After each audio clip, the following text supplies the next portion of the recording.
Okay, as we're coming up to Halloween, I'm going to give you my top 5 witchy reads. I love books involving witches. They're some of my favourite things to read. And what I've got here is I've gathered in up 5 of my current and all-time favourite witch books. I'm going to present them to you in no particular order and just give you a little bit of info about them and why I think you would enjoy them. So I was opening up with Young Hag by Isabel Greenberg, which features a main character on the front called Young Hag.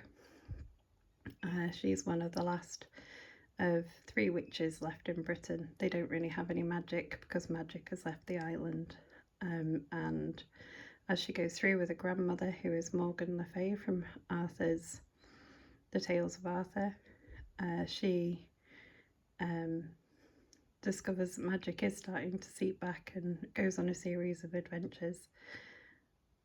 This is great because it weaves in Arthurian legend but presents it from a really interesting point of view. What happens to the characters after all the events that we hear about in the legend? What would happen if Morgan Le Fay became a grandmother? How do they resolve some of the issues and things from those times? It's also a great little adventure story about kind of young people finding their way and things like that in the world. I heartily recommend it. I think it's great for kind of a range of ages. It's poetically written as well as a lovely introduction that just sold me from the very beginning before I even got to the graphic novel part. It's also beautifully illustrated. It's a really, really good read, especially if you like old legends built in. Book number 2 that I'm going to recommend is a little bit different. So this is one of my all-time favourite witchy series, and that's the Essex Witch Museum series by Sid Moore. This one opens with Strange Magic. So these are more of a crime series with hints of the supernatural.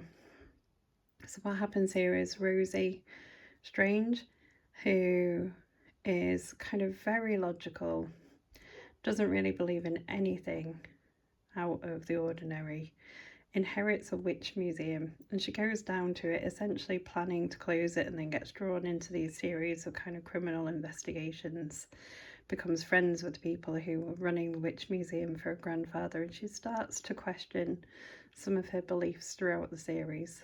They're also representing sort of some of the real people who were drawn up in the horrific Essex witch trials. So they often mention a real witch who was persecuted as part of those, not a real witch, but a real woman who was persecuted as part of the witch trials, and bring those names to the fore so that you are aware of some of the people who were involved in that very kind of horrific event in our history, but all set out in a really entertaining kind of crime series. You cannot go wrong with Sid Moore's writing. Very big fan of all of this series and the other things that she has written as well, so definitely check her out if you kind of like a sort of urban fantasy spooky kind of crime series. Following that, we've got In the Company of Witches. I know that cozy fantasy is kind of a current thing. I've recently discovered it with things like Legends and Lattes. In the Company of Witches by Aurelie Wallace is a witches B&B mystery. So again, a little bit of a cozy kind of crime, but set in a B&B owned by witches. They can perform magic. They all have different kind of magical talents, and they get involved in solving crimes in their kind of small town. It's an American set series, but again it's very gently paced. There's nothing gruesome in it, there's nothing really spooky or scary, but it's a really well written book, and you get really drawn into the characters of the witches who own the B&B. They all have their own kind of standout personalities, and it's definitely quite an enjoyable cozy read. If you prefer a cozy one that doesn't have a lot of spookiness to it, this is definitely the one for you. And then we're going to go for one of my all-time favourite witchy books. I've also made another video about this and it inspired my little magic emporium here. And that's Kiki's Delivery Service by Aiko Kodono. This is one for all ages. I also highly recommend the Ghibli film that goes alongside this. It follows Kiki, the young witch, leaving home for the first time, trying to set up her own life in a small village where she kind of decides that she's going to make her home. Not being the best at spells, she decides to set up a magical delivery service because she's really good at flying, and this book follows her adventures of setting up her own little business and all the kind of adventures she goes along the way. Again, this is kind of more heartwarming and adorable than spooky, but it's a good one for, like I said, people of all ages. So if you wanted something you could read with your family, Kiki's Delivery Service would be a good one to go with. And then I'm going to finish up with a more historical novel. So The King's Witches by Kate Foster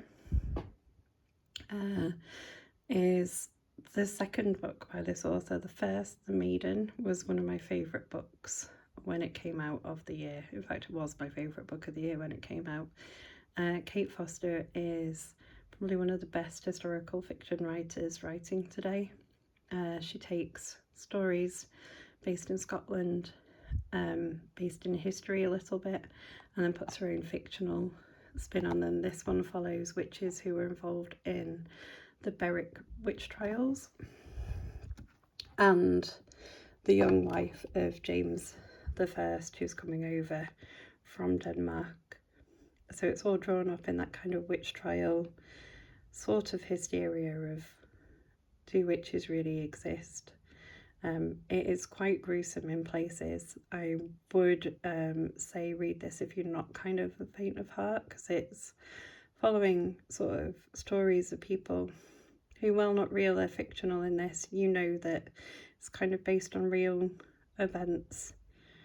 The Berwick witch trials and the Scottish witches were definitely a thing. There was a very big movement to kind of exonerate them recently, and I think, although this is a hard read because it's quite gruesome in places, it's also a very brilliant and interesting read, and it's well plotted and you get really drawn into the stories of the women involved in this book. Mine is a really special copy and I'm going to show you why. Just now it's signed. I'll show you the other inside.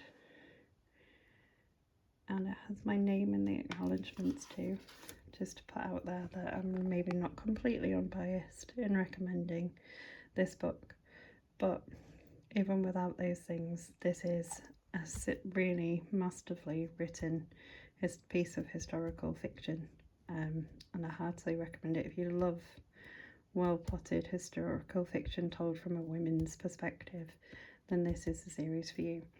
I hope you've enjoyed my 5 witchy recommendations for Halloween.